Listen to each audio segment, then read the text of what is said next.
ang halamang kumakain ng insekto. Welcome back to my channel, class. Ako muli si Professor Ipaliwanag ng University of Life. At sa episode na ito, pag-uusapan natin ang mga halamang kumakain ng insekto. Oo, tama ang narinig ninyo. Hindi lang hayop ang pwedeng manghuli ng pagkain. May mga halaman ding parang may sariling all-you-can-eat buffet para sa mga langaw, lamok, at iba pang maliliit na insekto. Tumutok dito sa The Taglish Explainer. Ang topic na ito ay mula kay at Marimars. Salamat sa suggestion mo. Ang karaniwang halaman ay kumukuha ng nutrients mula sa lupa. Doon nila nakukuha ang nitrogen at iba pang mineral na kailangan para lumaki. Pero paano kung ang lupang kanilang tinitirhan ay halos walang sustansya? Ayan ang problema ng mga carnivorous plants. Kadalasan, tumutubo sila sa mga latian o swamp na acidic at kulang sa nutrients. Para silang estudyanteng may baon na hangin lang. Kaya naghanap sila ng ibang paraan para mabuhay. At ang naging solusyon? Manghuli ng mga insekto. Hindi sila kumakain dahil gutom na gutom sila araw-araw. Ginagawa nila ito para makuha ang nitrogen at phosphorus na kulang sa kanilang paligid. Ang araw pa rin ang pangunahing pinagmumulan nila ng enerhiya sa pamamagitan ng photosynthesis. Ang insekto ay parang multivitamins lang nila. Kapag pinag-usapan ng halamang kumakain ng insekto, siguradong unang papasok sa isip ang Venus flytrap. Ito ang halaman na may dalawang dahong parang bibig na may maliliit na ngipin.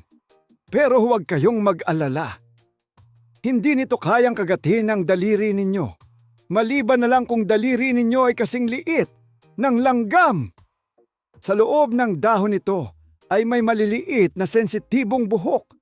Kapag 2 beses itong nahawakan ng isang insekto sa loob ng ilang segundo, bigla itong magsasara. Parang may automatic door. Hindi ito basta-basta nagsasara kapag nahulog lang ang ulan o may dumaan na dahon.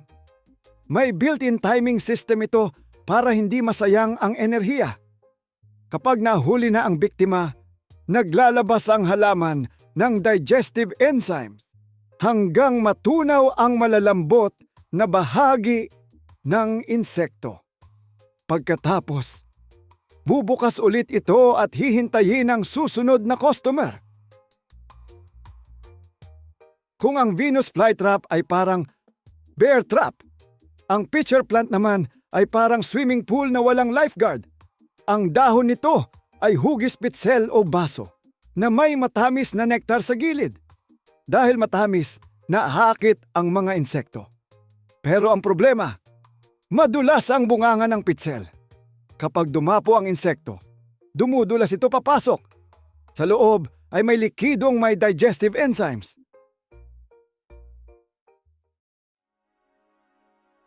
Parang, welcome! Libre ang entrance, pero hindi na ang labasan.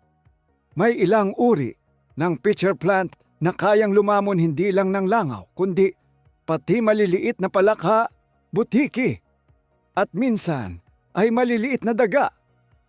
Huwag kayong mag-alala. Hindi ito kakain ng pusa ninyo. Isa pang kakaibang halaman ay ang sando. Sa unang tingin, parang napakaganda nitong halaman dahil kumikislap ang maliliit na patak sa mga dahon nito. Akala ng mga insekto ay hamog o nektar. Pero, glue pala. Kapag dumikit ang insekto, hindi na ito halos makagalaw. Unti-unting ibinabalot ng dahon ng biktima bago ito tunawin. Parang super glue na may kasamang lunch invitation. Kaya kung ikaw ay isang langaw, huwag basta-basta maniniwala sa lahat ng kumikislap.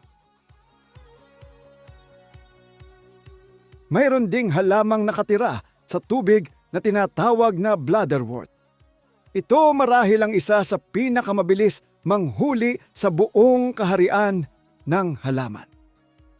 Mayroon itong maliliit na sohpot na parang vacuum cleaner. Kapag may maliit na organismong lumapit at nahawakan ng trigger hairs nito, sa loob lamang ng halos 1 millisecond, nahihigop ang biktima papasok. Mas mabilis pa minsan kaysa sa pagbura ng scene kapag ayaw kang replayan. Pagkatapos ay unti-unti nitong tinutunaw ang nahuling organismo. Ito ang tanong na madalas marinig. Professor, baka naman kainin ako niyan. Relax lang, class. Ang sagot ay hindi. Ang karamihan sa carnivorous plants ay maliit lamang at espesyal na idinisenyo para sa maliliit na insekto. Kahit ang pinakamalalaking pitcher plants ay hindi kayang kumain ng tao. Sa katunayan, maraming tao ang nag-aalaga ng mga halamang ito bilang ornamental plants. Kailangan lang silang alagaan ng tama. Hindi sila dapat lagyan ng fertilizer sa lupa dahil sanay silang mabuhay sa mahihirap na lupa. Mas gusto pa nila ang distilled water o rainwater kaysa ordinaryong tubig na maraming minerals. At huwag ninyo ring piliting pakainin ng burger o fried chicken. Hindi sila naka-food delivery app. Class, ang mga halamang kumakain ng insekto ay isa sa pinakamagandang halimbawa kung gaano katalino ang kalikasan sa pag-angkop sa iba't ibang sitwasyon. Hindi sila naging carnivorous dahil gusto nilang maging kontrabida sa garden. Naging ganito sila dahil kailangan nilang mabuhay sa lugar na kulang ang nutrients. Sa paglipas ng milyon-milyong taon, unti-unti silang nagkaroon ng iba't ibang paraan ng panghuhuli. May snap trap, may sticky trap, may pitfall trap, at mayroon pang vacuum trap. Ipinapakita nito na kahit ang mga halaman na tila tahimik lamang, ay may mga kakaibang kakayahan na hindi natin agad napapansin. Ako muli si Professor Ipaliwanag ng University of Life at sana ay may bago na naman kayong natutunan ngayong araw. Hanggang sa susunod nating klase, tandaan ninyo, sa kalikasan, ang pinakamalaking sorpresa ay kadalasang nakatago sa mga bagay na mukhang pinakatahimik.